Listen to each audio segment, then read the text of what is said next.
Today's verses are taken from Acts chapter 19, verses 23 to 41.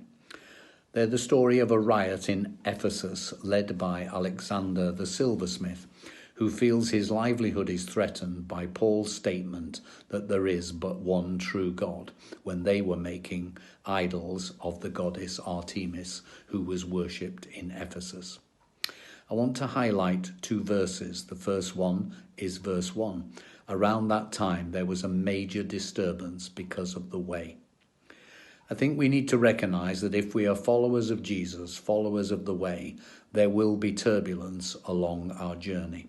This may come from work colleagues, it may come from friends, it may come from family, but there will be turbulence along the way. Jesus himself said in Matthew 10, verse 22, "All men will hate you because of me, but he who stands firm to the end will be saved." We need to recognize that when turbulence comes, like Paul did in this passage, we need to stand firm.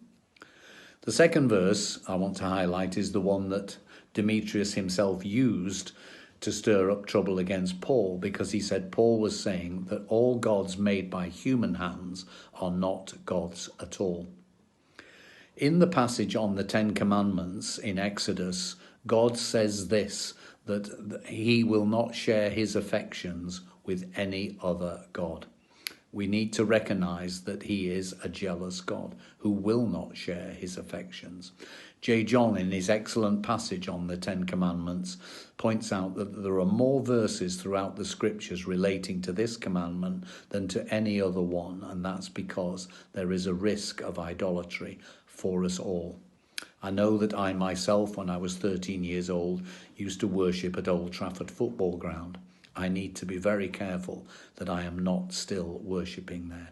Many good things in our life, like sport, like our career, can very easily become idols. So there's two challenges for us out of today's passage.